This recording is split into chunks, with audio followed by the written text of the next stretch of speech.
हमारे चैनल को सब्सक्राइब करें और बेल आइकन दबाएं।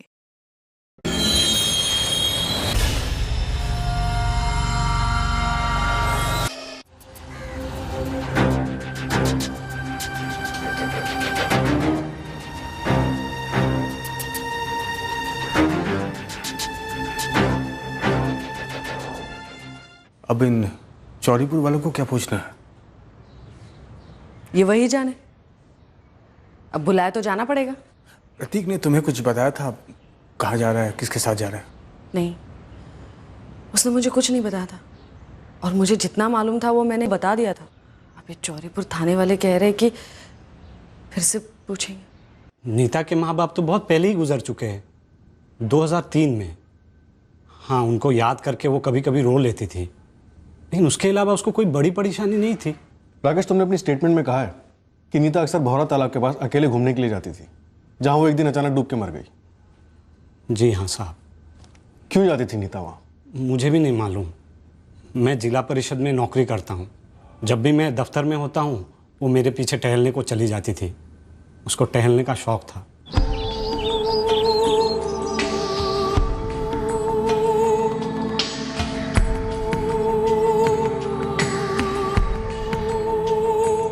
शनिचर हो या और कोई छुट्टी हो, वो मुझे भी घसीट के ले जाती थी वहाँ। तालाब उसको पसंद था साहब। और उस दिन आपकी पत्नी नीता 14 सितंबर 2012 को तालाब किनारे रोज की तरह ऐसे ही घूमने के लिए निकली थी। जी हाँ साहब। जब मैं शाम को घर लौटा तो दरवाजे पे ताला लगा हुआ था।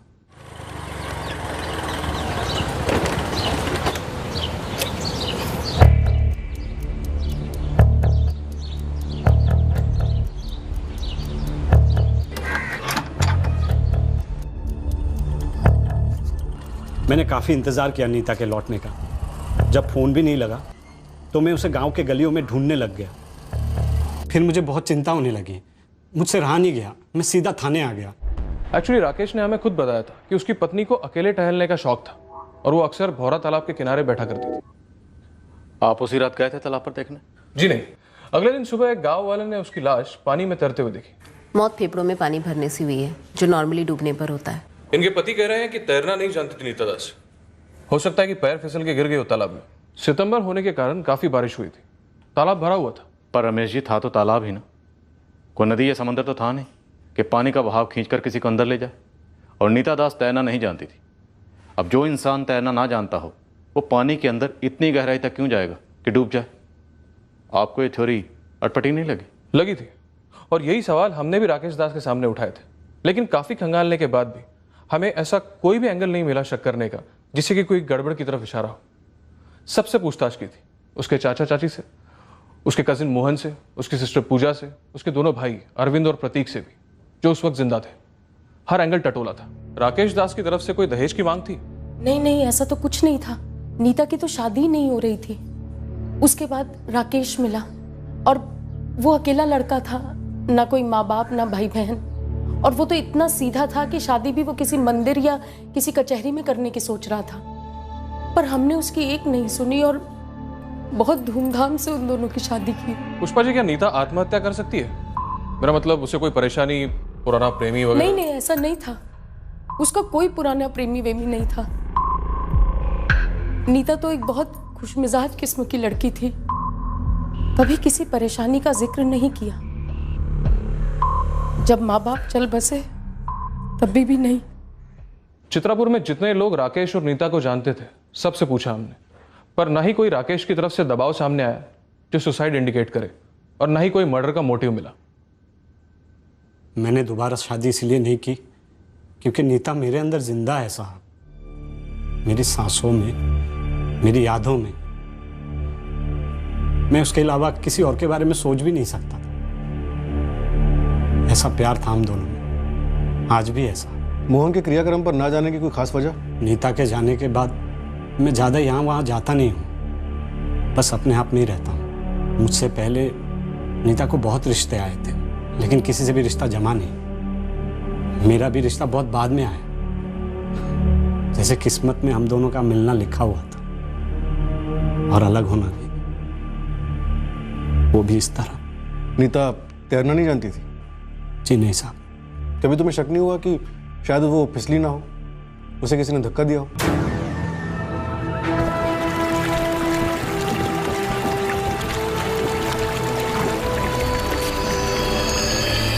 लेकिन कौन कर सकता है ऐसा? वही जिसे नीता की मौत से फायदा होने वाला था, फिर अरविंद की मौत से, फिर प्रतीक की मौत से, और आखिर में मोहन की मौत से।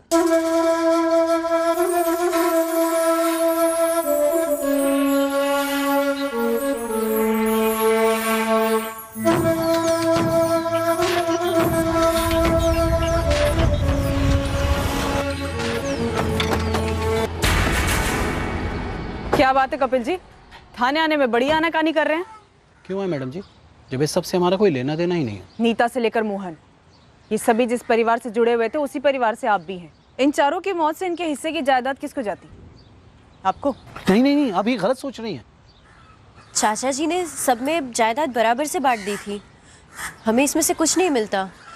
और अरविंद और प्रतीक ने तो लगभग सारा पैसा पीने में ही उड़ा दिया था। गुस्सा था आपको कि सारी जायदाद सबको बराबर मिली, काबिलियत और ज़रूरत के हिसाब से नहीं। ये जुंगली आप हम पर उठा रहे हैं, ये जवाब है आपके सवाल का कि हम दोनों मोहन के अंतिम संस्कार में क्यों शामिल नहीं हुए। एक एक करके जायसवाल परिवार के सभी वारिसों की मौतें हुई हैं कपिल जी,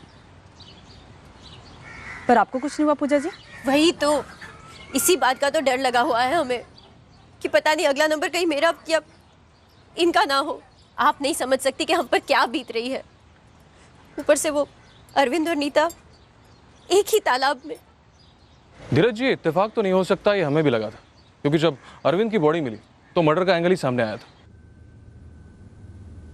इनके फेफड़ों में भी पानी भर गया था। फर्क सिर्फ इतना है कि अरविंद जायसवाल नशे में था। अरविंद पियक्कर तो था ही, लेकिन डॉक्टर, दोनों भाई बहन एक ही तालाब में और दोनों की फिसलकर एक्सीडेंटल डेथ, ये कुछ जमा नहीं। थोड़ा अटपटा तो है, पर कोई और एंगल का सुराग है आपके पास? सर ये क्या कह रहे हैं आप? प्रतीक, फिर से पूछ रहा हूं, जिस तरह तूने अरविंद को डुबाकर मार डाला, वैसे ही नीता को मारा था ना?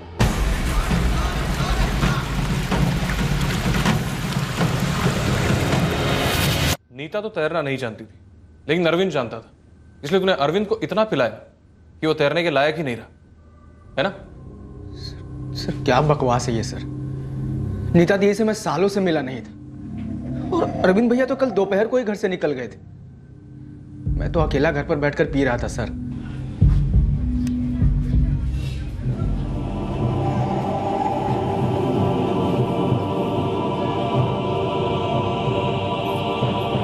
अरविंद अकेला ही आता है साहब अपना माल लेने को। कल भी आया था, पूरा खंबा लेके गया। और उसका छोटा भाई प्रतीक? वो भी आता अपना कोटा लेने कल शाम को, ये 6 साढ़े 6 बजे।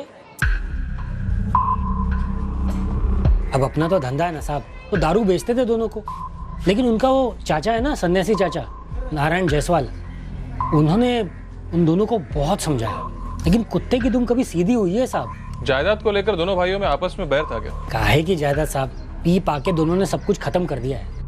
डाउट तो तगड़ा था, लेकिन मर्डर साबित करने के लिए कोई सुराग नहीं मिला। रमेश जी, नीता के अलावा अरविंद, प्रतीक और मोहन, इन तीनों ने मौत के वक्त पी रखी थी। अब सवाल यह है कि इन्होंने पी रखी थी या इन्हें पिलाई गई थी जानबूझ के, ताकि ये मौत एक्सीडेंट लगे। लगता है किसी ने इनके पियक्कड़ होने का पूरा फायदा उठाया।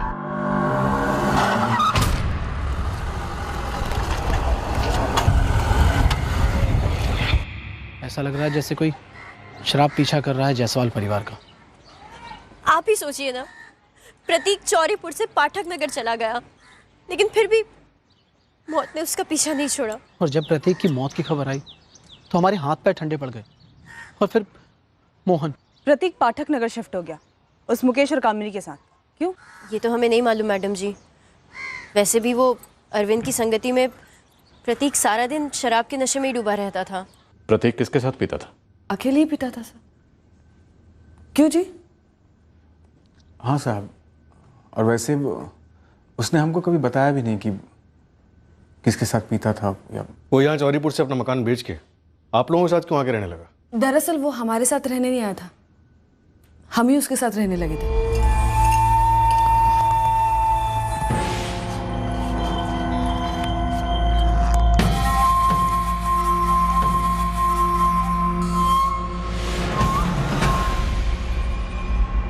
अरे इतना क्या सोचना, बेकार में यहाँ पर किराया दे रहे हैं और वहाँ मेरा इतना बड़ा घर है। तो रहने वाला मैं अकेला। आ जाइए ना वहीं। वैसे मुझे कोई एतराज़ नहीं है जी, मतलब पाठक नगर है भी अच्छी जगह यहाँ से, है ना? प्रतीक काफ़ी डरा हुआ था। उसकी नीता दीदी और अरविंद भैया की मौत के बाद वो अकेले नहीं रहना चाहता था, चौरीपुर ही छोड़ना चाहता था। और आपसे क्या छुपाना साहब, हमारी हालत काफी खस्ता चल रही थी। पढ़े लिखे नहीं हैं हम साहब, जैसे तैसे करके मजदूरी करके पेट पाल रहे थे हम। हमको लगा कि किराया बचेगा, ऊपर से पाठक नगर में बड़ी बड़ी फैक्ट्रियां भी आने लगी थी। प्रतीक अब जब नहीं रहा तो वहां का किराया कौन देगा? चौरीपुर से तो ज्यादा ही होगा। प्रतीक का सुन ही पड़ गए हैं हम मैडम। पता नहीं आगे क्या होगा, छोड़कर वापस शायद चौड़ीपुर ही लौटना पड़े हमें। तुम प्रतीक की बुआ के लड़के हो ना? जी साहब। तो मोहन की बुआ के लड़के हुए? जी सर। करीब का रिश्ता है, फिर भी ना तुम मोहन को कंधा देने आए और ना ही उसकी माँ पुष्पा का शोक बांटने आए। क्यों? नहीं आ पाए मैडम, हम बुरी तरह से हिले हुए थे। कुछ समझ में नहीं आ रहा था कि आगे क्या होगा, कैसे होगा। हम शोक में शरीक नहीं हो पाए तो गुनाह तो नहीं किया ना? हम खुद अपने शोक में थे।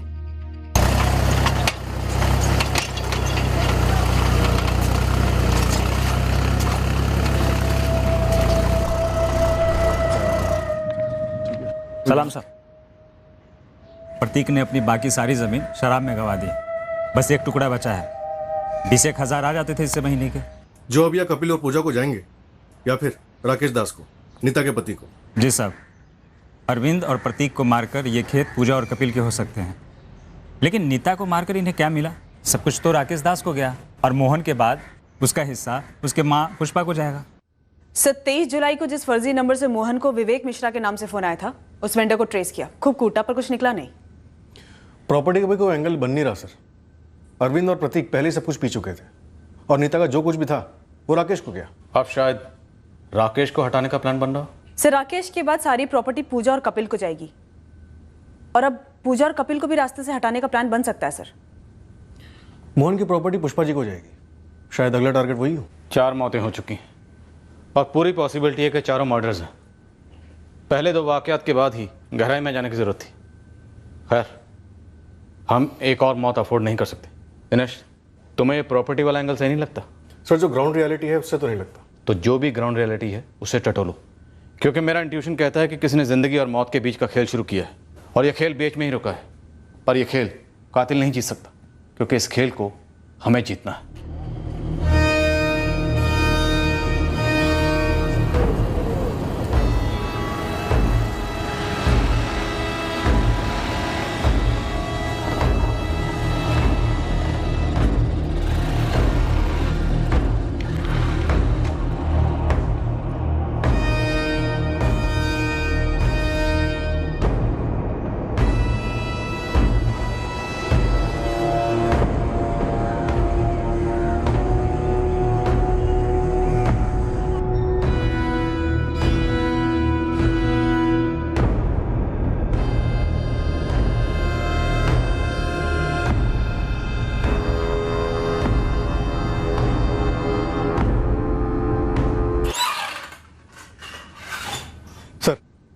इस जायसवाल फैमिली के जिंदा बचे लोगों के फ़ोन रिकॉर्ड से एक बात तो साबित है कि लोग आपस में अच्छे से टच में थे। पूजा और कपिल राकेश के साथ, और राकेश कामिनी के साथ। इन लोगों की अक्सर बातें होती थी। सर, ये सभी एक ही परिवार के हैं, तो आपस में टच में रहना कोई बहुत ज़्यादा शक करने वाली बात तो है नहीं। पर सर, एक बात तो है जो खटक रही है। क्या साक्षी? सर, 24 जुलाई के बाद, यानी कि मोहन के मर्डर के बाद, इन सब की आपस में एक बार भी बात नहीं हुई है। इंटरेस्टिंग। आगे? सर, राकेश कामिनी और मोहन के साथ एक नंबर रेगुलर टच में रहता था। किसका है नंबर? राहुल जायसवाल का, इनका दूर का रिश्तेदार है। मोहन को अग्नि इसी ने दी थी। 24 जुलाई के बाद कोई भी रिश्तेदार टच में नहीं रहा, और इनमें से कोई भी मोहन जायसवाल के फ्यूनरल में शामिल नहीं हुआ। क्यों? क्योंकि सर, शायद ये हमारी नजर में नहीं आना चाहते हो। सर, मुझे ये लगता है कि अगर हमने मोहन के केस को मर्डर केस नहीं माना होता, तो शायद ये जो पहले 3 मौतें हुई हैं, ये हमारी नजर में नहीं आती। सर, पहले इन्वेस्टिगेशन में नीता, अरविंद और प्रतीक की मौत एक्सीडेंट या सुसाइड रिपोर्ट किए गए थे, लेकिन एक बात का फर्क है सर, नीता और अरविंद के केसेस में कोई भी आई विटनेस नहीं थे, जबकि प्रतीक के केस में थे साइट पर काम करने वाले मजदूर। नॉट एग्जैक्टली दिनेश, हो सकता है कातिल ने बड़ी चालाकी से यहाँ भी कत्ल को एक्सीडेंट का लिबास पहना दिया। मैंने प्रतीक की डेथ फाइल देखी, उन मजदूरों ने ब्लैक एसयूवी को जाते हुए देखा, एक्सीडेंट के वक्त नहीं।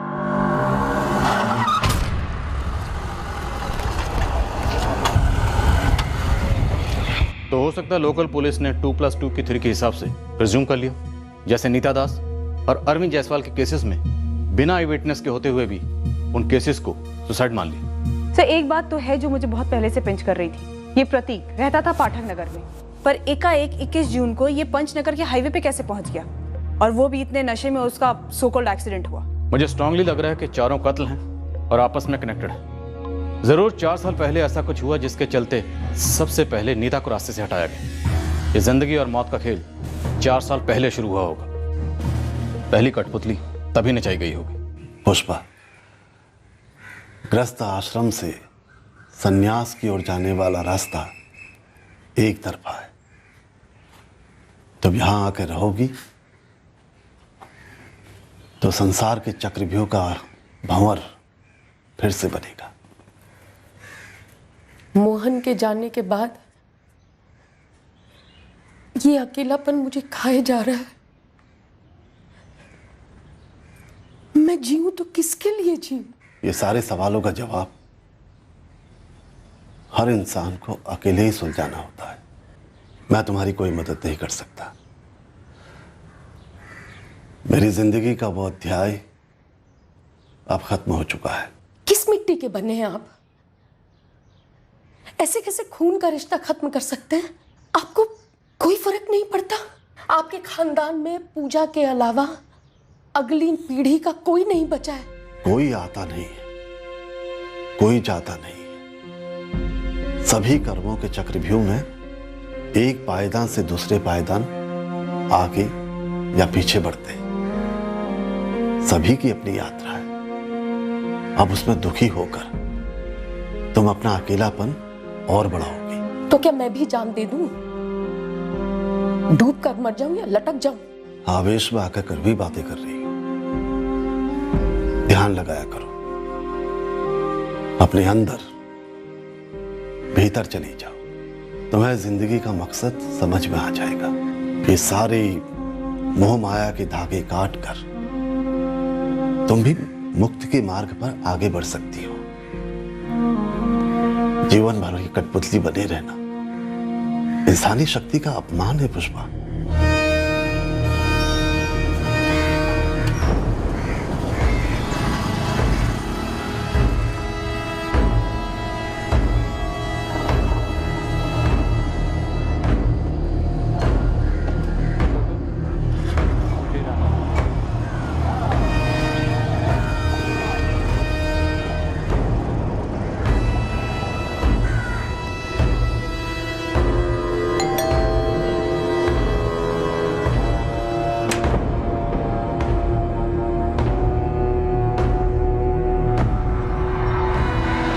वही तो सर, ये राहुल जायसवाल है तो मुकेश जायसवाल का रिश्तेदार, लेकिन बंदा इंतजार में रहता है कि कब मुकेश काम पर निकले और ये बंदा उसके घर के अंदर दाखिल हो जाए। पर ये मुकेश की पत्नी कामिनी तब घर पे रहती है। वही तो सर, वही तो।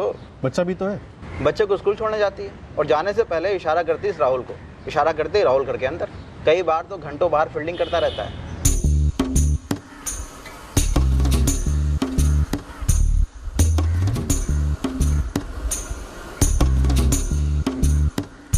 जिस दिन ये सिग्नल होता है मतलब मुकेश उस दिन काम पर नहीं गया, घर पर ही। तो राहुल उस दिन कामिनी घर नहीं जाता, उल्टे पैर वापस लौट जाता। बड़ी शिद्दत वाला आशिक लगता है। वही तो सर।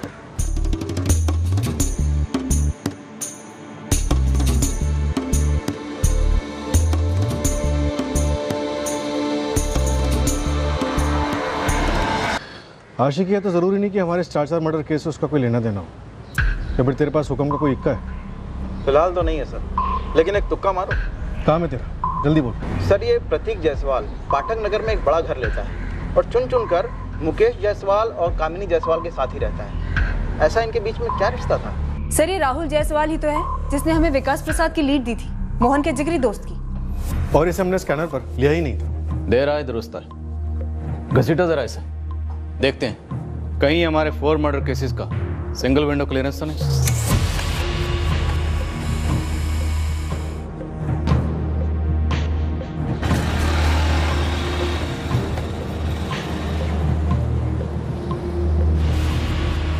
देख सलीम, बड़े बाबू के नाक के नीचे से पेपर निकलवाना मतलब जिंदगी और मौत का सवाल है। ओ जय बाबू, 4 मौतें हुई है, केस कोयले पर है। अरे यार, उसे मुझे क्या लेना देना? अगर तुम्हारे चक्कर में मेरी नौकरी चलेगी तो मैं तो मर जाऊंगा। कम से कम 3 दिन लगेंगे। 2 3 दिन लगेंगे पूरे पेपर निकलवाने में। चल दिए, लेकिन सारे कागजात चाहिए, सारे के सारे। Yes sir. ये राहुल पूजा, कपिल, मुकेश, कामिनी, प्रतीक और मोहन इन सबसे रेगुलर टच में था। क्यों, आपको कुछ खटकने वाली बात मिली क्या? 21 जून को प्रतीक जायसवाल आखिरी बार जिंदा देखा गया था। और उसी दिन उसका सो कॉल्ड एक्सीडेंट भी हुआ। और उसी सुबह 8 बजे राहुल ने किसी धामी ट्रेवल्स के लैंडलाइन पे कॉल किया था, पाठक नगर की एक ट्रैवलिंग एजेंसी। सर, कहीं वो ब्लैक एसयूवी? करेक्ट, खटकने वाला।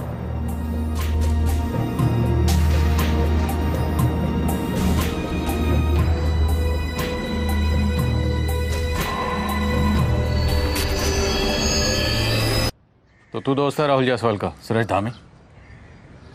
जी हाँ। 21 जून को ये ब्लैक एसयूवी राहुल जायसवाल ने बुक की थी? जी। प्रदीप जी, ये गाड़ी शायद आपके राडार से छूट गई। जी, लगता तो ऐसा ही है। सर, बात क्या है? सर, मेरी गाड़ी कहीं गलत काम में इस्तेमाल तो नहीं हुई ना? हुई है, और क्यों हुई है और कैसे हुई है ये तेरा दोस्त बताएगा हमें, राहुल जायसवाल। इस राहुल जायसवाल और कामनी जायसवाल दोनों को उठा लो, पता करते हैं कि कठपुतलियां क्यों नचाई गई और धागे किसके हाथ में थे। राहुल, ए राहुल। आया माँ। 21 जून को ब्लैक एसयूवी में तुम्हारे साथ और कौन कौन था? Black SUV? क्या सर, ये क्या बोल रहे हैं आप? पंचनगर के पास जब तुम लोगों ने प्रतीक की लाश फेंकी तब तुम्हारे साथ और कौन कौन था?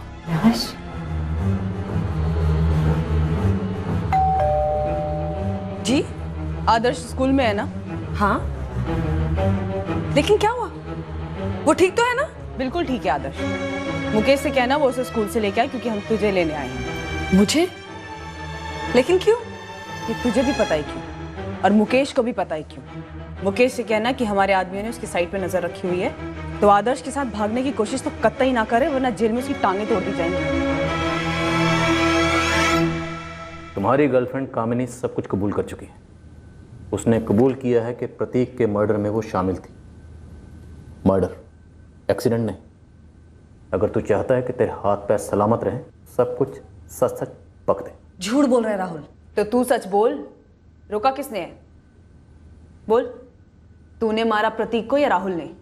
मैं प्रतीक को क्यों मारूंगी? राहुल क्यों मारेगा? वो आप उससे पूछिए ना। मतलब राहुल ने मारा है ना? तुम्हारा एक कांस्टेबल है राम सिंह, सस्पेंडेड है।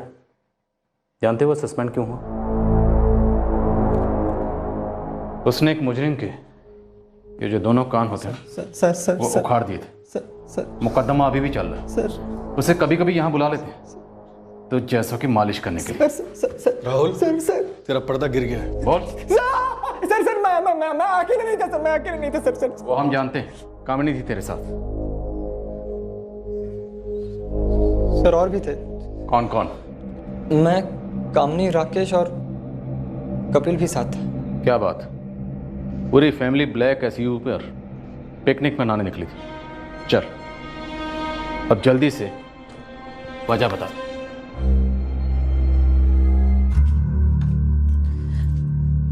थोड़ा संभल के, वो घर पर है।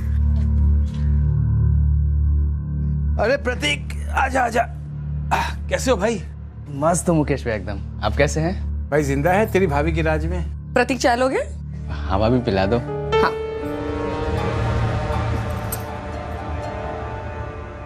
अब पति है मेरा, उसे उसी के घर में आने से रोक तो नहीं सकती ना? काम वाम छूट गया है क्या उसका? आधे से ज्यादा वक्त तो घर में ही पड़ा रहता है। पूछो मत, अपनी मूड का मालिक है वो। एक काम करें, अगर हम लोग एक साथ एक ही घर में रहे तो? बढ़िया, लेकिन वो यहाँ चौरीपुर में नहीं हो सकता। तो प्रतीक का खुद का घर बेचना और पाठक नगर में एक बड़ा घर लेना, ये सब तेरा आइडिया था ना? नहीं, उसी का था। तरसता था मेरे लिए। और राहुल, वो भी तरसता था? हाँ, वो भी। सिर्फ मेरा पति नहीं तरसता था, सालों साल मुझे तरसाए रखता था। हर औरत को हर किस्म का सुख मिलना चाहिए। अबे ओ, हर औरत की बच्ची, ये अपना फालतू का ज्ञान ना अपने पास रख और मुद्दे की बात कर। ये राहुल और प्रतीक तेरे पे पैसा उड़ाते थे ना? आप मुझे वेश्या साबित करना चाहती है? वेश्या काम करती है, अपना पेट पालती है और अपने परिवार का पेट पालती है, खून नहीं करती वो। मैंने खून नहीं किया है। वैसे ये राकेश और कपिल, ये भी तेरी तरस मंडली के मेंबर थे? मैंने कहा ना आपसे, दुनिया पागल थी मेरे पीछे, सिवाय मेरे पागल पति के।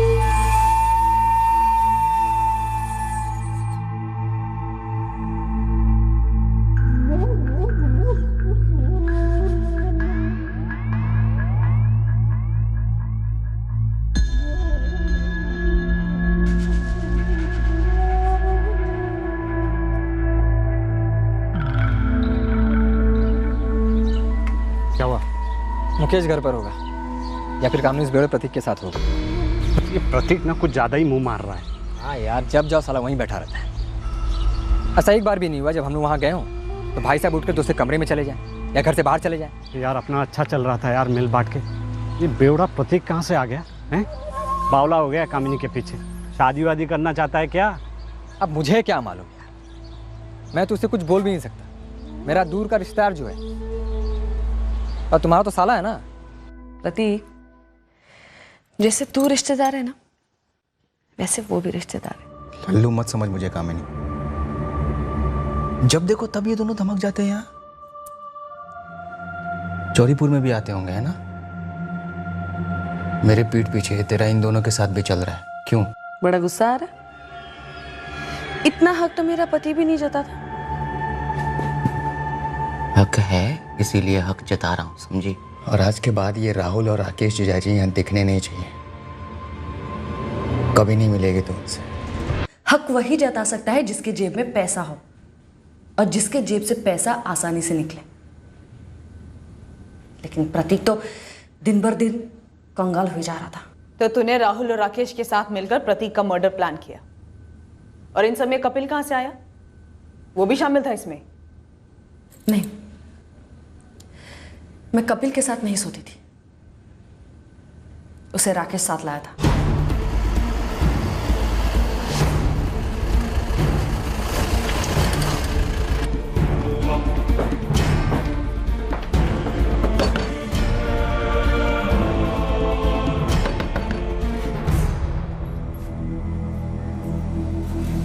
अब क्या है जी? चलो, तुम्हें दारू पिलानी है। क्या? हाँ, ठीक उसी तरह जैसे तुमने प्रतीक को दारू पिलाई थी 21 जून को। प्रतीक मुझसे और राकेश से बहुत चिढ़ता था। वो हमारे साथ पीता नहीं था। ये पीने पिलाने वाला पैंतरा तुम लोग काफ़ी वक्त से काफ़ी लोगों पे आजमा चुके हो। सर, ये पिलाने वाला आइडिया राकेश का था। पी पी के वैसे ही सारी जायदाद खत्म कर चुका है वो, ऊपर से कामिनी के साथ मुंह काला कर रहा है, सो अलग। और काफ़ी पैसे तो उसने कामनी पे उड़ा दिए, समझ रहे हैं ना? देखो, प्रतीक के पास जितने भी खेत वेत बचे हैं ना, उससे अच्छा खासा पैसा आ जाता है। प्रतीक के बाद वो सब हम दोनों का हो जाएगा, हक से। मतलब प्रतीक के बाद? हाँ, प्रतीक के बाद।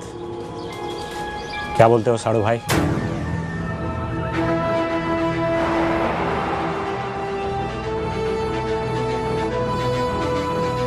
गाड़ी मैंने किराए पर ली थी और प्रतीक से मिलने कपिल गया था।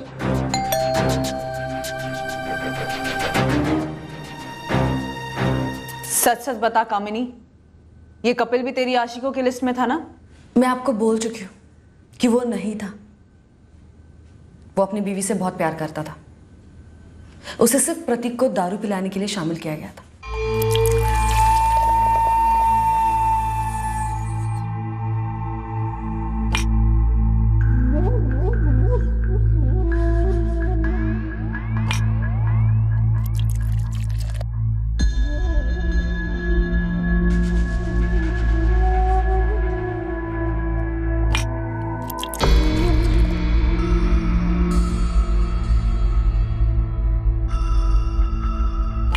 कामनी ने हमें पहले ही बता कर रखा था कि 21 जून को मुकेश जल्दी काम पर जाने वाला है। फिर कहाँ मारा प्रतीक को?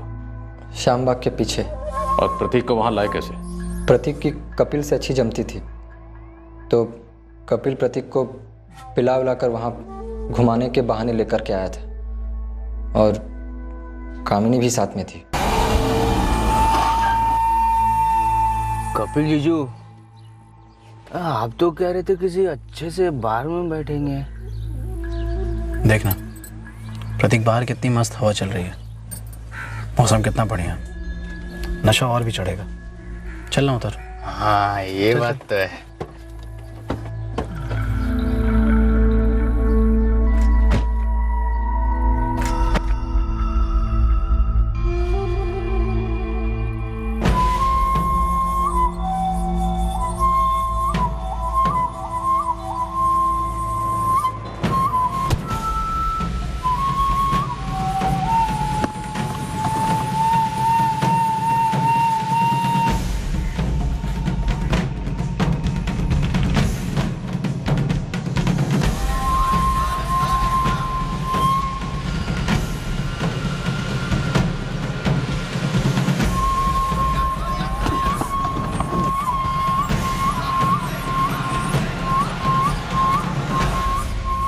किसी सुनसान जगह पे लेके इसको फेंक देते हैं, लोगों को एक्सीडेंट लगेगा।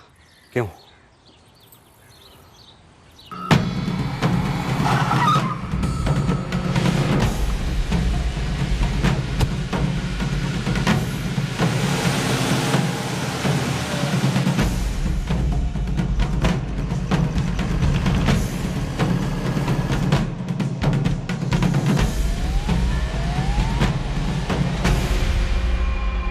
मोहन जायसवाल, उसे क्यों मारा? वो भी शामिल था इस सब में? सर जी कसम खाते हो, मोहन को कौन मारा, कैसे मारा, क्यों मारा, हमें कुछ भी नहीं पता साहब। तुझे भी नहीं पता राकेश? सच बोल रहा हूँ साहब, मुझे भी नहीं पता। अशोक, वो नई वाली लाल मिर्च मंगवाई थी ना, वो लेकर आओ। मोहन को मार के मेरा कोई फायदा नहीं होता साहब। सब सिर्फ प्रतीक के कत्ल में मैं शामिल था, लालच में आ गया था, लेकिन मोहन नहीं साहब, मोहन नहीं। साहब, मोहन को मार के मेरा भी कोई फायदा नहीं होता। राहुल, राकेश, कपिल और कामिनी बहुत पहुंचे हुए, वो सारा इल्ज़ाम तेरे से मर देंगे, मोहन का मर्डर भी, और हमें भी कोई ख़ास दिक्कत नहीं होगी। सर मैं कसम खा के कहता हूँ, मोहन के मर्डर में मैं दूर दूर तक शामिल नहीं था। सर मेरा कोई मतलब ही नहीं था उसके साथ। तो किसी का तो मतलब रहा होगा ना, ऐसे तो नहीं मारा बिना मतलब के।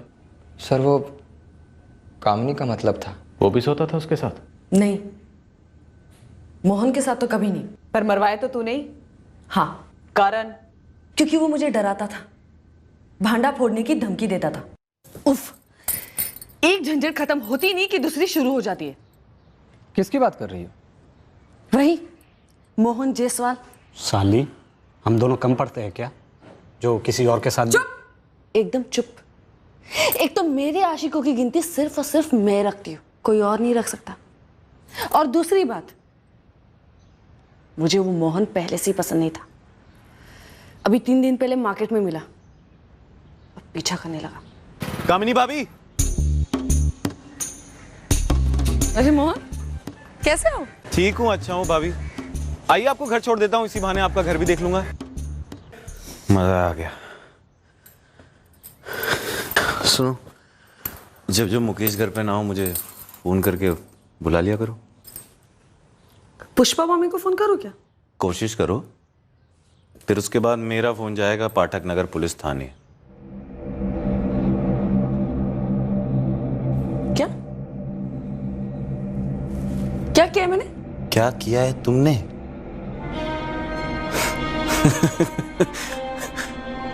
सब कुछ तुमने ही किया है। 21 जून को मेरी प्रतीक से बात हुई थी, हम मिलने वाले थे पर मिले नहीं, क्योंकि कपिल जीजाजी उससे मिलने आ रहे थे। और ये बात तुमने पुलिस को तो बताई नहीं।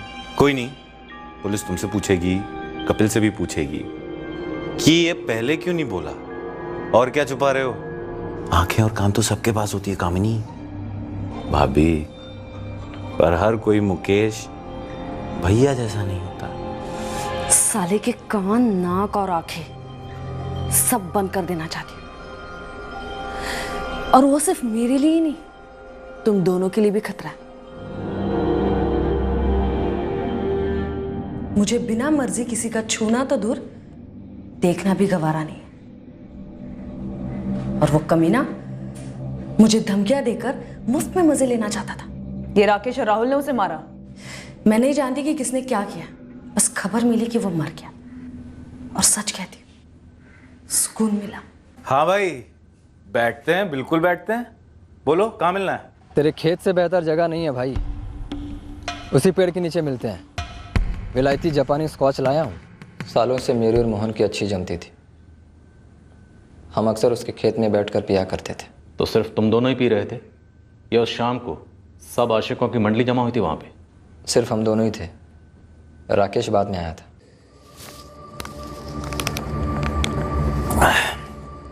कमाल की चढ़ी है बे। ये कहाँ से लाए जापानी दारू? मेरा एक दोस्त लाया एयरपोर्ट से। ये ले, एक और घूंट मार।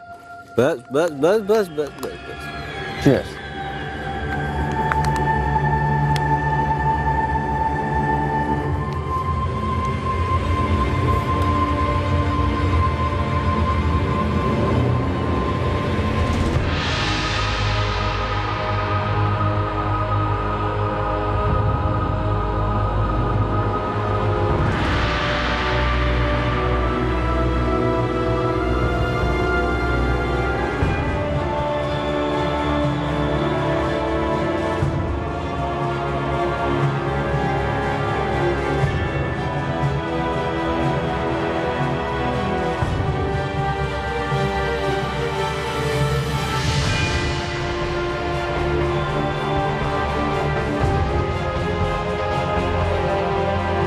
नीता, अरविंद, इन दोनों को क्यों मारा?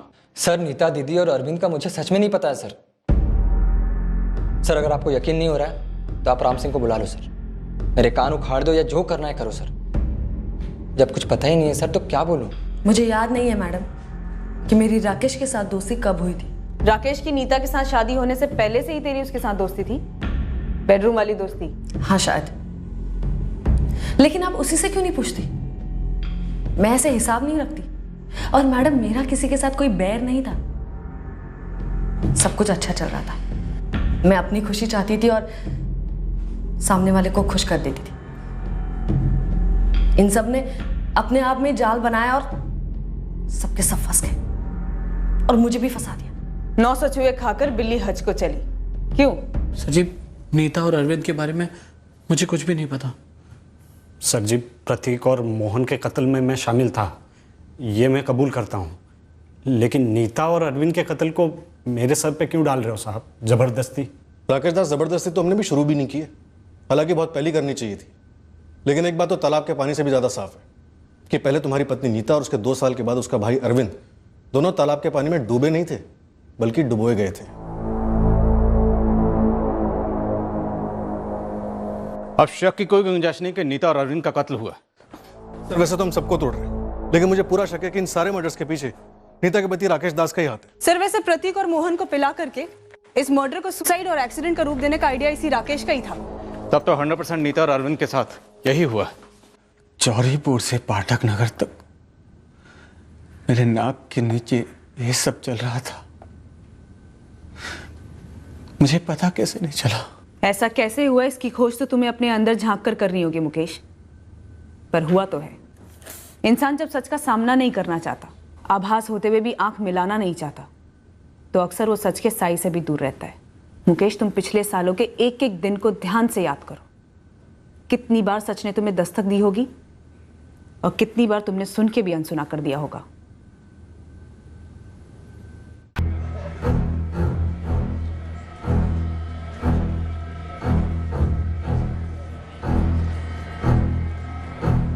बड़े तिक्रम के बाद ये कागजात हाथ लगाए सर।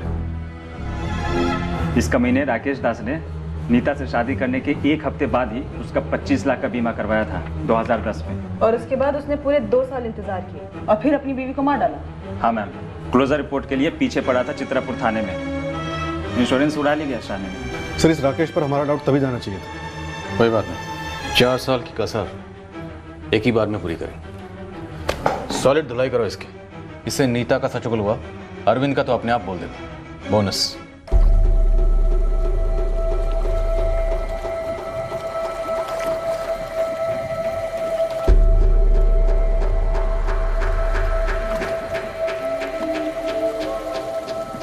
मेरे सर पर बहुत कर्ज था, इसलिए बीमा के पैसे के चलते मैंने नीता से शादी कर ली।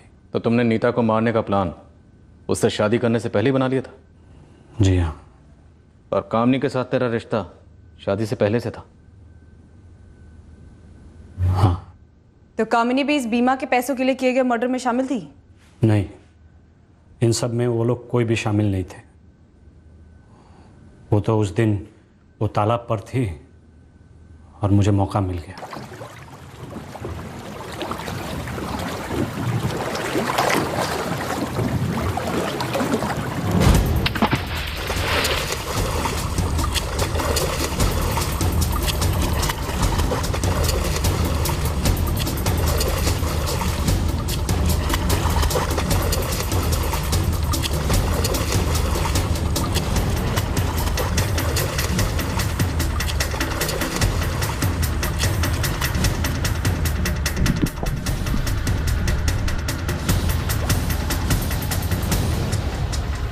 और नीता का भाई अरविंद? अरविंद को पता चल गया था कि मुझे बीमा के पैसे मिल चुके। वो मुझे ब्लैकमेल करने लग गया। मैंने उसको पैसे दिए थे, लेकिन उसको 50% चाहिए था, इसीलिए मैंने उसका भी। तूने उसे भी मार डाला? हाँ, मार डाला उसको भी। उस दिन भी तालाब किनारे कोई नहीं था।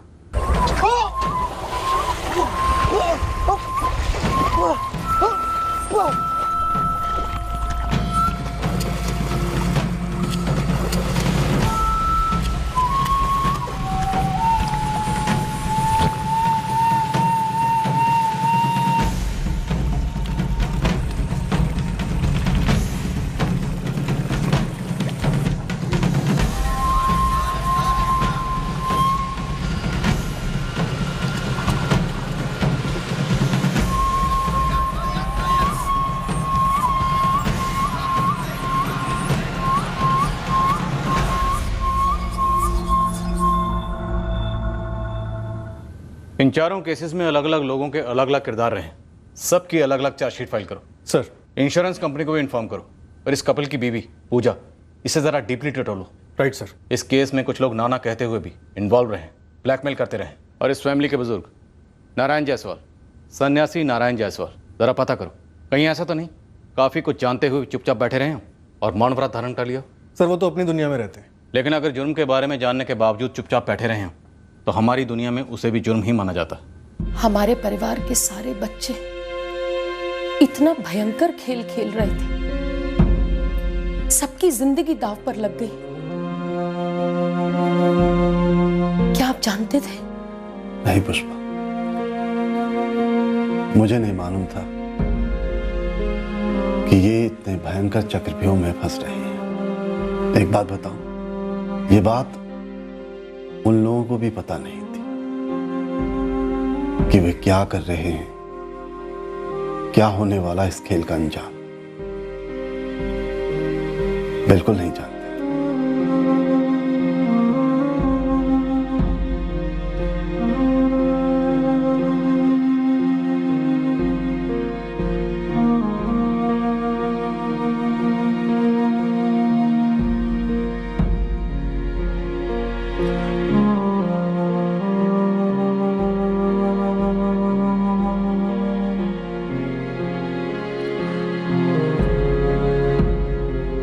किसी की जान ले लेना किसी भी सूरत में कोई खेल नहीं है, और जुर्म करने के बाद इस उम्मीद में बैठे रहना कि कभी पकड़े नहीं जाएंगे, खेल नहीं, बेवकूफ़ी है। कानून और पुलिस एक आध बार फिसल सकते हैं, पर इससे कभी मुजरिम अपने जुर्म से फिसल कर भाग नहीं सकता। इंसान का बनाया कानून इंसानियत और कुदरत के नियमों से ही प्रेरित है।